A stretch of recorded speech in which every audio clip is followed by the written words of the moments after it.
আজমল ডাঙৰীয়াই এটা coaching centre আৰম্ভ কৰে আৰু সেই কোচিং সেন্টাৰটোৰ পৰা বছৰি সংখ্যালঘু সম্প্ৰদায়ৰ 100 জন ল'ৰা ছোৱালীক ডক্টৰ হিচাপে নিৰ্মাণ কৰা হয়।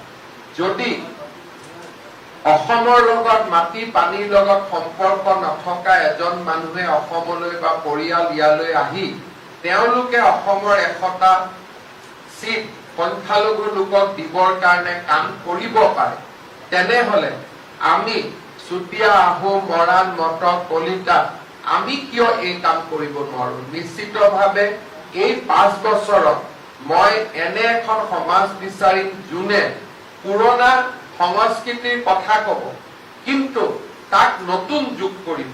অকল আমাৰ পিতৃপুৰুষৰ গৌৰৱৰ কথা কলে আমাৰ দায়িত্ব পাৰ হৈ নাযায়। দেউতা বা মোৰ যদি ককাই এটা ব্যৱসায় নিৰ্মাণ কৰিছিল, তাক ডাঙৰ কৰিব পৰাটোহে হৈছে কৃতিত্বৰ কথা।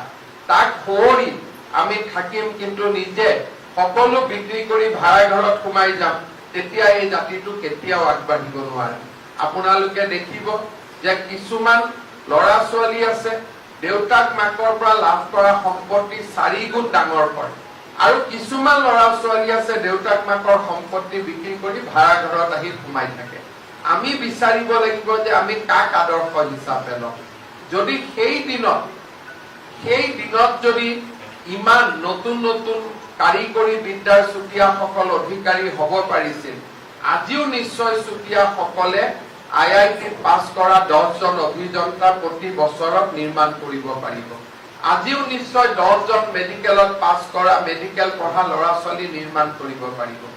ৰাজ্য চৰকাৰে কোটা দিব, সেয়া বেলেগ কথা, কিন্তু আকৌ মই কম যে আজমলৰ কোচিং সেন্টাৰত পঢ়া ল'ৰা ছোৱালীয়ে কোটা দি মেডিকেল সিট পোৱা নাই, তেওঁলোকে প্ৰতিযোগিতা কৰি মেডিকেল সিট পাইছে।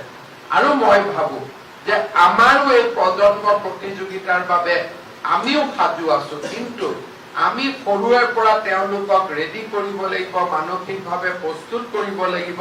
ক্লাছ 8ৰ পৰা তেওঁলোকক পঢ়ুৱাৰ এটা তেওঁলোকৰ মাজত প্ৰতিযোগিতাৰ বীজ ৰোপণ কৰি 8ৰ পৰা পঢ়ুৱালেহে ক্লাছ 12ত পাছ কৰি মেডিকেল পঢ়িব পাৰিব, ডিগ্ৰী পাছ কৰি প্ৰশাসনিক সেৱাৰ বিষয়া হ'ব পাৰিব।